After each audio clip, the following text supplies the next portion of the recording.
Hi, this is Shane Bettenhausen, the Director of Business Development at Ignition Entertainment. I recently had the rare opportunity to visit SNK Playmore's offices in Osaka, Japan to check out the development of the King of Fighters XII right there at the source. 2009 also marks the 15th anniversary in the King of Fighters franchise, so we sat down with the developers Kukino and Jinsenji to talk about all the cool things going on in the world of King of Fighters.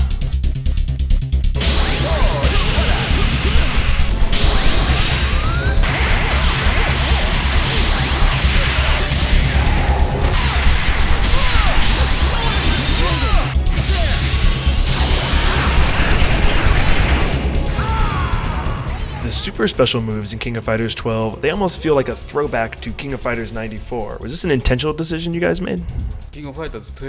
So basically the entire concept for the game, and characters for that matter, was back to basics. So yes, we definitely wanted to resurrect the cool feelings that the King of Fighters had back in the day.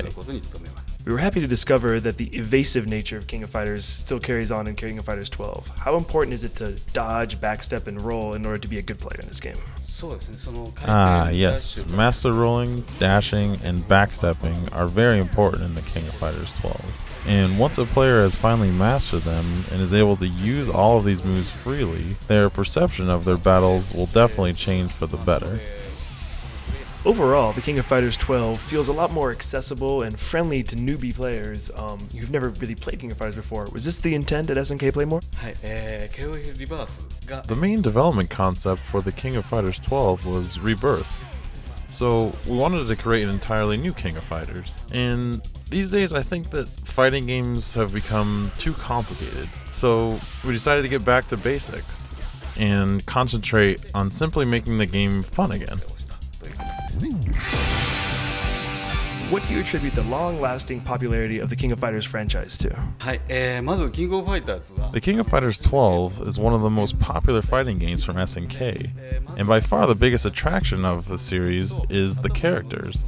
And for every iteration of our game, we concentrate heavily on the characters and the balancing of them. We also figure out what the best controls are for each character in every version of our game. Really, this whole series has evolved from the fans of the game and the fans of these characters. In many ways, King of Fighters XII feels like a throwback to the simpler, pure titles that the beginning of this franchise. Why did you decide to get rid of some of the recent innovations from King of Fighters XI, such as the tactical leader system, multi-shift, and the judgment bar? For the King of Fighters XII, I wasn't interested in making just a simple clone of 11, so 12 is completely independent of the previous titles. And like I was saying earlier, these days we've noticed that when you're playing a 2D fighting game, most of them have become very complicated or very systematic. So when we started making the game, we decided to focus on the most attractive part of the game, which we feel is the tension and the feeling the player gets when they hit their opponent. So we decided to basically go back to the simple and original feel that people liked about our fighting games. And that is why the King of Fighters XII is titled Rebirth.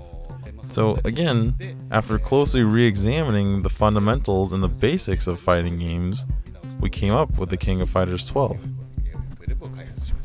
So why did you decide to get rid of the default teams for King of Fighters XII?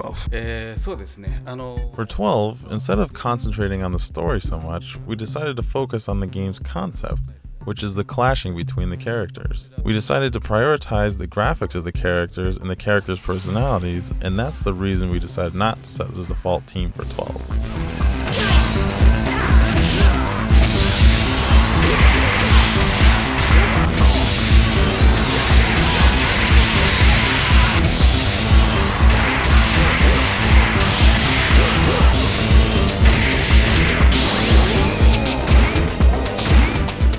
The revamped critical counter system offers players a new way to turn the tide of the battle. Why did you decide to change the system for this game?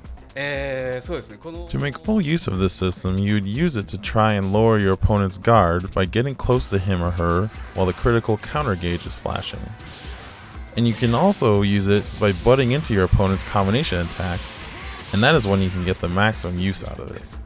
We've noticed that players have much more freedom to execute guard breaks whenever they want. How does this change the flow of combat? By being able to use the guard breaks freely, the player's chances of getting damaged has greatly increased. So because of this, the battles are usually a lot more heated up and they get a lot more intense. We've also noticed the new deadlock system offers a great opportunity for defensive and offensive play. What's the secret to triggering the situation and how do players master it? Well, for the King of Fighters XII, we have a ranking system for each attack. So in order to make a deadlock occur, you and your opponent must use an attack on each other of the same rank. So to make the best use of this, you should try to understand the rank of each attack that you are using and try to remember it. And by remembering the rank of each attack, you'll be more likely to be able to initiate a deadlock once you know what your opponent's attack is going to be. In the previous titles, you were only able to use a guard or some type of evasive maneuver to avoid an opponent's attack. But now you can also take advantage of the deadlock and try to even make a combo out of it. Now that we have a firm grasp of the background of the King of Fighters franchise, join us next time to explore the intricate details of the artistry behind the King of Fighters XII.